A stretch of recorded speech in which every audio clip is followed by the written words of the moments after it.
17 जनवरी को पूरा देश सिखों के 10वें गुरु गोबिंद सिंह जी की जयंती मना रहा है।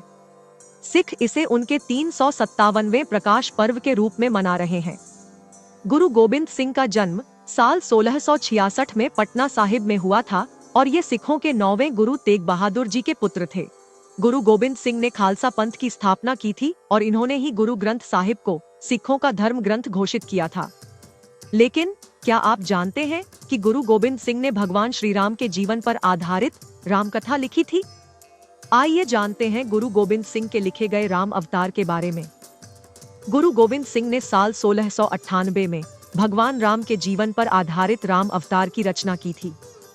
कहते हैं कि प्राचीन सनातन ग्रंथ रामायण को आम लोगों तक पहुंचाने के लिए इन्होंने सतलज नदी के किनारे बैठकर इस ग्रंथ की रचना की थी। गुरु गोबिंद सिंह द्वारा लिखे गए राम अवतार में 900 श्लोक और कुल 26 अध्याय हैं।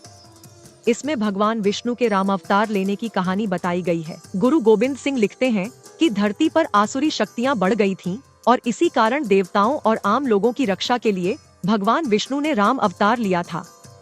शुरू के अध्यायों में गुरु गोबिंद सिंह ने राजा दशरथ के हाथों गलती से श्रवण कुमार की मृत्यु हो जाने की बात लिखी है, जिसके बाद श्रवण कुमार के माता पिता ने राजा दशरथ को पुत्र वियोग का श्राप दिया था।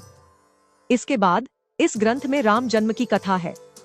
हालांकि राम अवतार भगवान राम के पूरे जीवन की कहानी है, लेकिन इसमें गुरु गोबिंद सिंह ने ज्यादातर अध्याय भगवान राम से असुरों के युद्ध के बारे में लिखे हैं। कहा जाता है कि उस वक्त मुगल शासन के अत्याचारों को रोकने के लिए गुरु गोबिंद सिंह भारत में युद्ध परंपरा को फिर से जीवित करना चाहते थे।